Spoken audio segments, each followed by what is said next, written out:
So what I'm going to be teaching you is how to go to the root of this seed of temptation, because we need to be aware of temptation from the moment it is beginning to be born.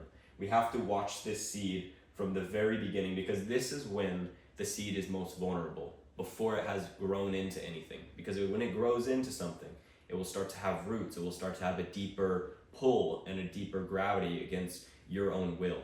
So it's most important that we confront temptation at its origin.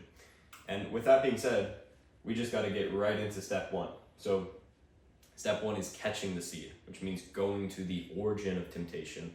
And this means being aware of the moment this seed enters your mind, whether internally or externally. So I have an external example here. You're looking out into the world. You see some bogus that's triggering some lust in you, because guess what?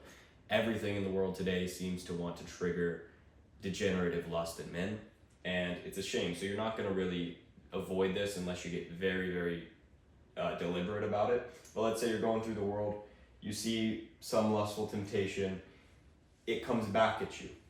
Coming back at you, your impression of seeing this is where the seed will appear. This seed will enter your mind. This is where everybody fails.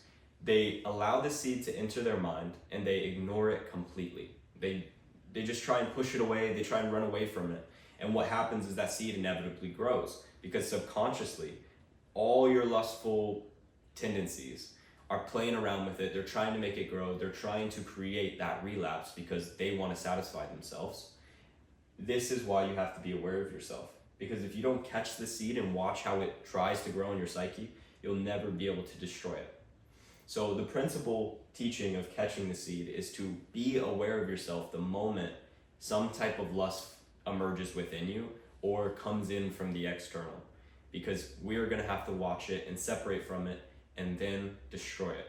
And it's a very natural process. So let's get into it. Step two is remembrance. We're stuck with a decision within this moment when the seed enters our mind. Are we going to choose our higher self or our inferior self? Most people are sort of like a 70-30, or if they're really lucky, they're like a 50-50 or something. But the thing is they have so much of this in them. And because it's in them, they have no distance from this seed, and the seed will naturally grow.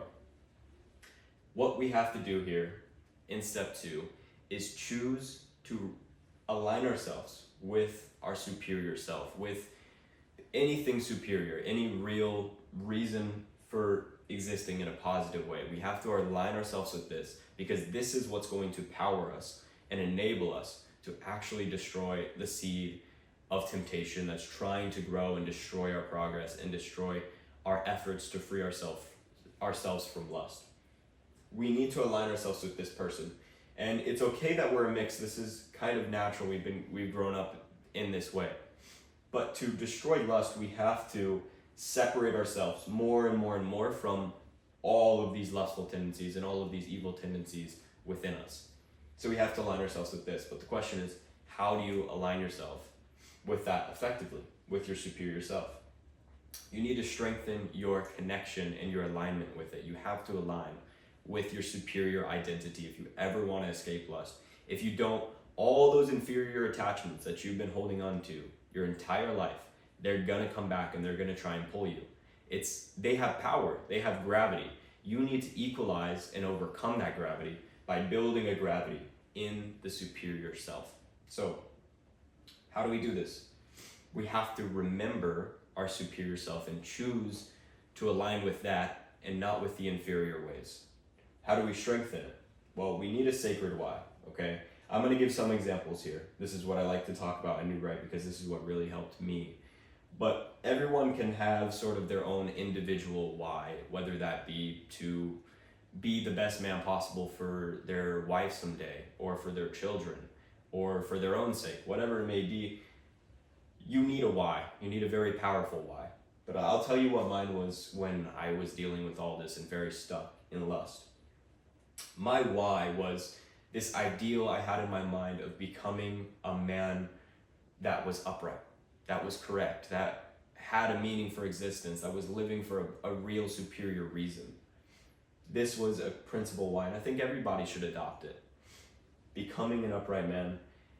And then that naturally creates the desire to transcend lust and to follow this mission, essentially.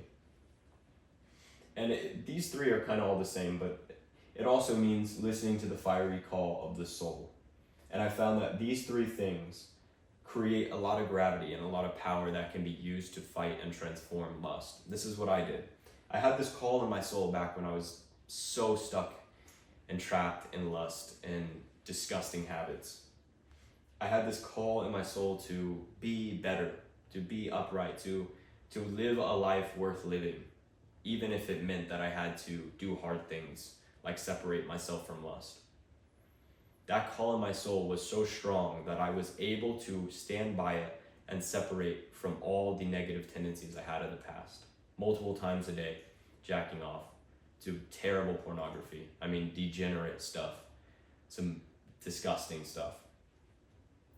And then I was smoking weed at the time. I could go on and on and on. So this really made it all possible for me. It was aligning myself and strengthening the superior self. That's what did it all for me. So that's step 2. You need to remember yourself, and you need to choose to separate yourself. You need to choose to separate yourself from all those negative temptations, okay? That's when we get to step 3, which is the fun part. You get to watch the desire, the temptation burn, which is, it happens way faster than you think. You just have to stand in that uncomfortable feeling for like a minute, 2 minutes, it depends, but it always goes away. It's like a wave. It just comes up and it comes down. It inevitably comes down as long as you align yourself with the superior self. So this happens very quickly. And the thing is when you are aware of yourself, that moment that seed of temptation tries to grow in your mind, you're separated from it. You're aligned with the superior self. That seed cannot grow. It has nothing to feed on. So here's the little metaphor. Your inferior self, the evil parts of you, this is the seed of temptation. They want to grow this seed of temptation so they can satisfy their urges of relapsing, of watching porn, of masturbating, whatever it may be. They want to grow this seed no matter what. But they can't do it alone. This is where they get you. They need both parts of yourself, because you can act in unison with both of these, or you can choose to be one or the other. So they need some help. You either choose to align fully with this or choose to be half and half, and the seed can still grow. But it can't do it alone. So when you choose to watch this happening from a distance, when you choose to watch how your subconscious mind wants to maybe project images, lustful images in your mind, bring up a desire to go and watch porn, or go look at some girl in a weird way, whatever it is, when you watch that and you separate yourself from that, like this, these parts of yourself, they can't feed on anything. And this seed can't grow on anything. It's trying to make it grow, and it needs your identification with it for that to happen. I hope this isn't confusing.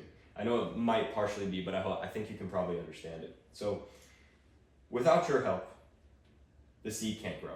And every time you separate yourself from it, every time you choose your superior self, the seed burns and dies. And it's inevitable.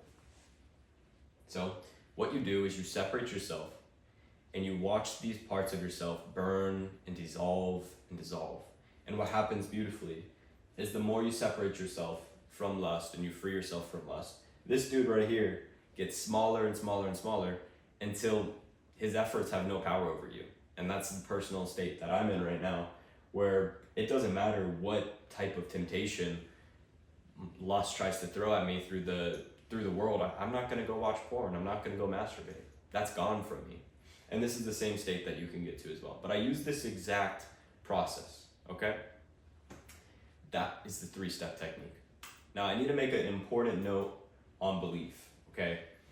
You could watch this video, and if you have doubt, it doesn't matter what technique I could have thrown at you. I could have given you some terrible technique, and it would have failed for you.